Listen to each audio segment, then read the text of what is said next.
Hello বন্ধুরা, এখন আমরা দেখব কিভাবে একটা আঁকা বাঁকা ছবিকে সোজা করা যায়। অর্থাৎ কোনো ছবি যদি শুয়ে থাকে, হাত বাঁকা থাকে, মাথা বাঁকা থাকে, সেই ছবিগুলোকে কিভাবে সোজা করে সুন্দর একটা ছবিতে রূপান্তর করা যায়। অর্থাৎ দেখা যায় কোনো ছবি একটা অ্যাঙ্গেল চেঞ্জ করার জন্য বিভিন্ন সময় বিভিন্ন পরিবর্তন করতে আমাদেরকে বিভিন্ন বায়ার বলতে পারে যে তার হাতটা একটু বাঁকা আছে, সেটা সোজা করে দাও, পাওটা বাঁকা আছে সোজা করে দাও, কিংবা মাথাটা বাঁকা আছে কিংবা হাতটা একটু অ্যাঙ্গেল করে দাও, বিভিন্নভাবে বলতে পারে। সেই ক্ষেত্রে আমরা কিভাবে এই ছবিগুলোকে সোজা বা তার বাইরের রিকোয়ারমেন্ট মোতাবেক কাজটা করে আমরা জমা দেবো। তাহলে এক্ষেত্রে আমরা যা করতে পারি, আমরা যে কোনো একটা আঁকা বাঁকা ছবি নিয়ে নিই। আমরা এই ছবিটা নিই।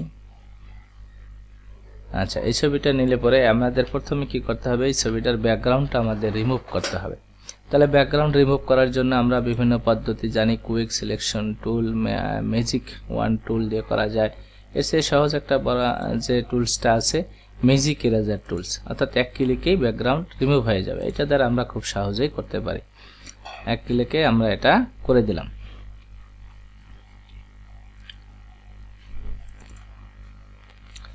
তাহলে বন্ধুরা, আমরা এটা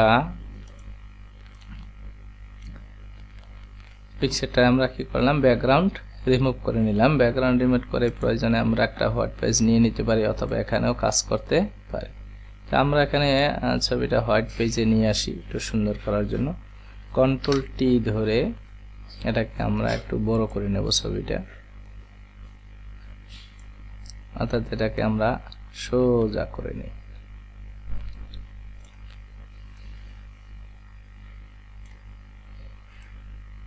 একটু দেখার সুবিধার্থে ছবিটা আমরা বড় করে নিই।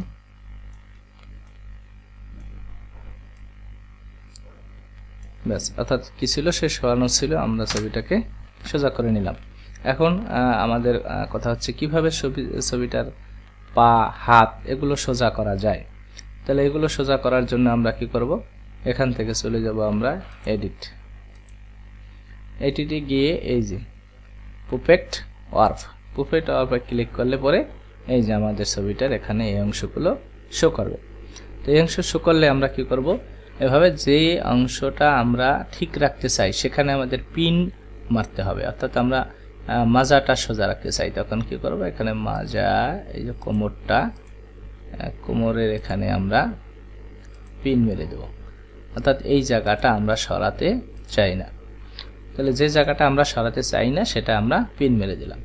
এরপরে আমরা যে জায়গাটা সরাতে চাই সেখানে এরকম মাউসের লেফট বাটনে ক্লিক করে এরকম ধরে চেপে ধরে এই যে পাওটাকে সোজা করে দিলাম। এরপরে আমরা এই পাওটাও সোজা করব। এই পাওটাও এখানে ধরে এই সোজা করে নিয়ে আসলাম। এই অংশটা আমরা সোজা, পাওটা সোজা করে দেব।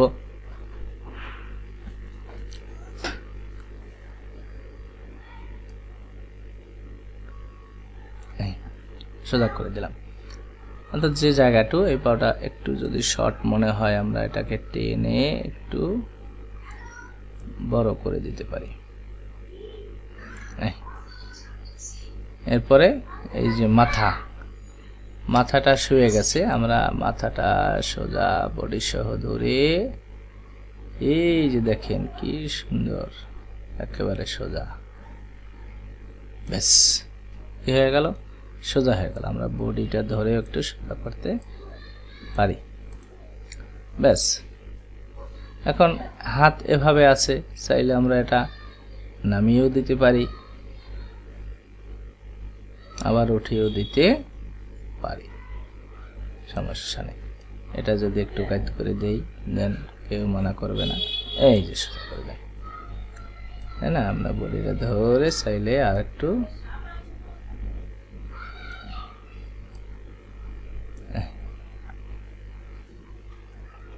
এই জায়গাটা একটু বাড়তি আছে, এখানে আমরা একটু টেনে চাপিয়ে দিই।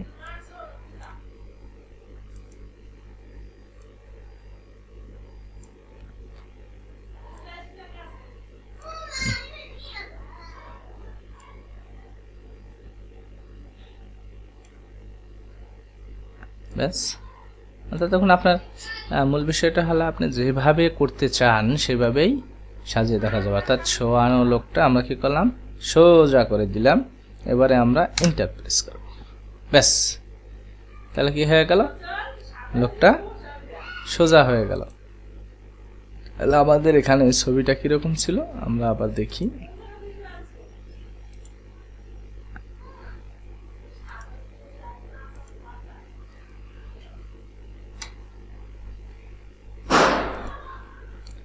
আমরা ওভাবে না আসলে ছবিটাকে কি করব, এইভাবে ধরে এই এখানে এনে এই বর্ডারের উপর ছেড়ে দিতে হবে। অর্থাৎ একটা ছবি একবার খোলা থাকলে দ্বিতীয়বারে আসতে চায় না। আচ্ছা, তাহলে বন্ধুরা দেখেন ছবিটা ছিল কিভাবে, এভাবে, তাই না? আমরা এটা কন্ট্রোল টিতে প্রেস করে একটু বড় করতে পারি। ছবিটা ছিল এভাবে, সেই ছবিটাই আমরা নিয়ে আসলাম কি এভাবে স্ট্রং। অর্থাৎ আমরা কিভাবে এই ঘোরানো ছবি, আঁকা বাঁকা ছবি, বিভিন্ন রকমের পরিবর্তন যে ছবিগুলো, আমরা সেই ছবিগুলো কিভাবে এরকম স্ট্যান্ড করে দিতে পারি পরিবর্তন। অর্থাৎ যে কোনো বাঁকা ছবিকে সোজা করার সহজ পদ্ধতি হচ্ছে এটা। তাহলে বন্ধুরা আজকের ভিডিওটি এই পর্যন্তই। যদি আপনাদের আমার এই গ্রাফিক ডিজাইনে বা ফটোশপের কাজগুলো ভালো লাগে থাকে, আপনাদের কোনো উপকার আসে, তাহলে আমার চ্যানেলটি সাবস্ক্রাইব করবেন এবং বেল আইকন বাজিয়ে রাখবেন, যাতে পরবর্তী ভিডিও পেয়ে যান আপনি সবার আগে। ধন্যবাদ বন্ধুরা, দেখা হবে পরবর্তী ভিডিওতে।